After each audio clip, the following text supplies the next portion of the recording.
अस्सलाम वालेकुम स्टूडेंट्स, कैसे हैं आप सब। Today we are going to start a new chapter that is mineral nutrition. In this chapter we are going to study what are the nutrition, what are the nutrients, what are mineral nutrients, and what is mineral nutrition. And then we will see about how they are transported through the active transportation or via the passive transportation. Let's start with the definition of the nutrition. Nutrition is actually the absorption and the supply of specific chemical compounds that are required for the normal plant growth and their metabolism. This is known as the nutrition. While the nutrients are the chemical compounds that are required for the proper functioning and the structural functional substances of the plants, these are the materials that are required for the plant for their proper functioning. This is known as the nutrients. While the mineral nutrients are actually the inorganic materials that are obtained from the soil, these are known as the mineral nutrients. And absorption and utilization or the assimilation of these mineral nutrients by the plants for the synthesis of essential material for the growth, development, structure and physiology is called the mineral nutritions. So this is the nutrients, mineral nutrients and the mineral nutritions. तो simple definition है कि absorption और supply जो है वो chemical compounds की जो कि प्लांट्स को ज़रूरत होती है for their growth, this is known as the nutrition. और न्यूट्रिशन जिस फॉर्म में प्लांट जो है वो एब्जॉर्ब करते हैं उसको हम क्या कहते हैं, न्यूट्रिएंट्स कहते हैं. These are the raw substances और the raw chemical compounds that are absorb during the process of nutritions. Mineral nutrients क्या है, these are the inorganic materials. जो प्लांट्स जो है न्यूट्रिएंट्स जो है वो जिस फॉर्म में एब्जॉर्ब करते हैं उसको हम क्या कहते हैं, मिनरल न्यूट्रिएंट्स, यानी कि इनऑर्गेनिक फॉर्म में. और एब्जॉर्प्शन, यूटिलाइजेशन और एसिमिलेशन जो है इन मिनरल न्यूट्रिएंट्स की उसको हम क्या कहते हैं, mineral nutritions. Now we are going to study that what are the essential elements, यानी कि वो कौन कौन से एसेंशियल एलिमेंट्स हैं जो प्लांट ग्रोथ में मेन रोल जो है वो प्ले करते हैं. इनको हम कहते हैं एसेंशियल एलिमेंट्स. लाइक हमें पता है कि जैसे एसेंशियल अमाइनो एसिड्स होते हैं, यानी कि वो अमाइनो एसिड जो कि एसेंशियल होते हैं फॉर द ह्यूमन बॉडी, उसको हम क्या कहते हैं, एसेंशियल अमाइनो एसिड्स. तो mineral nutritional elements are available to the plants in the form of ions present in soil water and they are absorb through the roots. तो mineral nutrients जो हैं जितने भी हैं ये आयंस की फॉर्म में अवेलेबल होते हैं और थ्रू द रूट्स जो है वो प्लांट उनको एब्जॉर्ब करता है. अब ये न्यूट्रिएंट्स जो हैं they are occur in the following form. They may be present in the aqueous solution form और they may be absorbed on organic और inorganic soil colloids, or they may be in the form of insoluble inorganic compounds, and the fourth one is as a constituent of organic compounds. तो ये चार forms हैं जिसमें जो mineral nutrients जो है ना they are available to the plants. अब ये है कि ये मिनरल्स जो है ना वो जब एब्जॉर्ब होते हैं प्लांट के थ्रू तो उसमें जो है हमें पता है कि देयर इज़ अल्कलाइन सोल्यूशन. ठीक है, अल्कलाइन सोल्यूशन भी हो सकता है, वो एसिडिक फॉर्म में भी हो सकते हैं. तो किस फॉर्म में जो है वो न्यूट्रिएंट्स जो है ना वो एब्जॉर्ब होते हैं by the plants.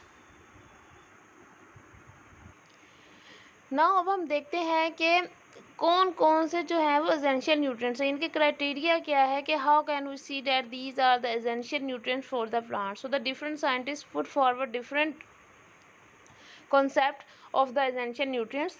For example, here we will study that what the Adnan and the Stout in 1939 said about the essential nutrients. He said there are the three criteria that are useful for the plant nutrients essentiality.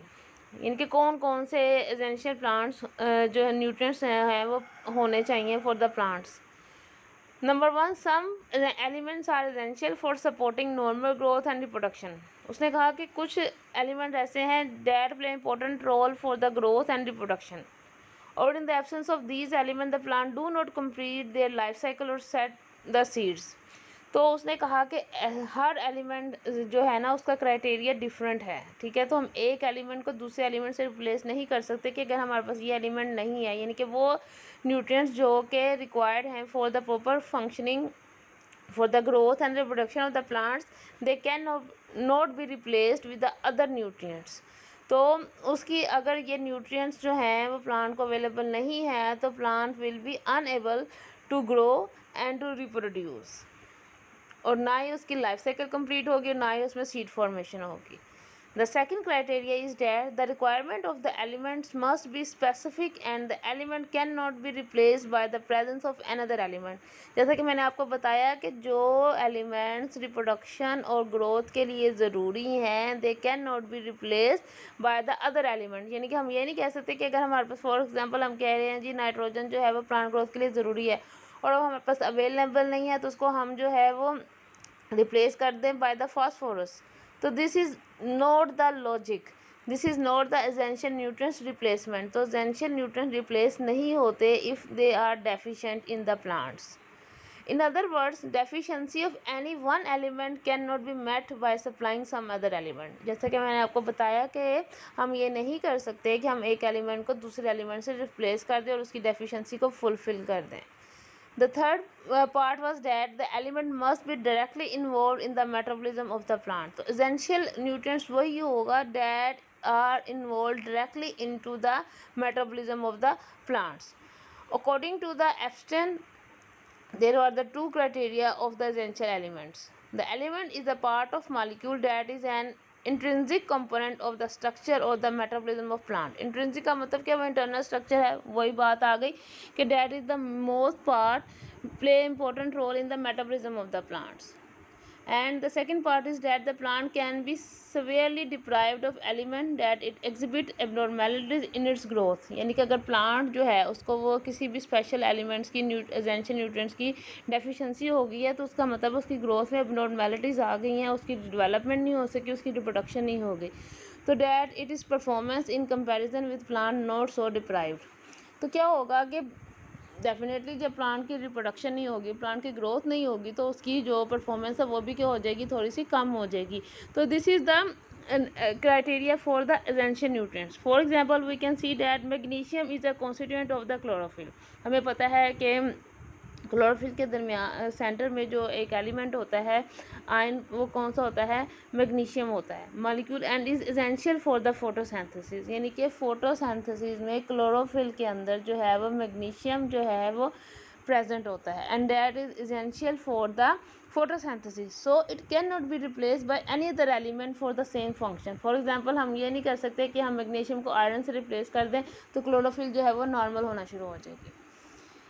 It is also required as a cofactor by many enzymes involved in cellular respiration and metabolic pathway। तो magnesium जो है ये as a को enzyme जो है हमें required होता है, कोफैक्टर के तौर पे रिक्वायर्ड होता है फॉर मैनी एंजाइम्स, जो कि कोफैक्टर हमें पता है कि they are the part that fasten the reaction. तो ये रिएक्शन को फास्ट करते हैं। तो इसके लिए सेलुलर रेस्पिरेशन मेटाबॉलिक पाथवे में बहुत सी जगह पे जो मैग्नीशियम है act as a cofactor for the by the enzymes.